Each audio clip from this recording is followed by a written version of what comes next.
ബദാമിയിൽ വന്നിട്ട് നിങ്ങൾ അക്കാതാങ്ങി വെള്ളച്ചാട്ടം കണ്ടിട്ടുണ്ടോ? ബദാമിയിലെ ഭൂതനാഥ ക്ഷേത്രത്തിന് പിറകിലായിട്ട് ഒളിച്ചിരിക്കുന്ന രണ്ട് സുന്ദരികളുണ്ട്. അതാണ് അക്ക താങ്കി വെള്ളച്ചാട്ടം. കന്നഡയിൽ അക്ക എന്നാൽ ചേച്ചിയും തങ്കി എന്നാൽ അനിയത്തിയെന്നുമാണ് അർത്ഥം.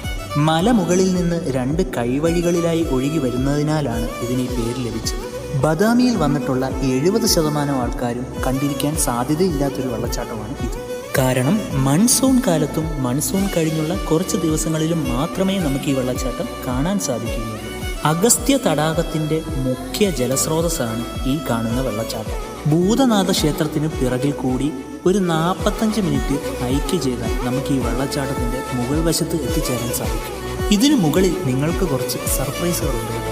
നിങ്ങളുടെ ബദാമി പ്ലാനിൽ ഒരു 3 മണിക്കൂർ ഈ ഹൈക്കിങ്ങിനായിട്ട് മാറ്റിവെച്ചാൽ നിങ്ങൾക്ക് ആ സർപ്രൈസുകൾ എക്സ്പ്ലോർ ചെയ്യാൻ പറ്റും.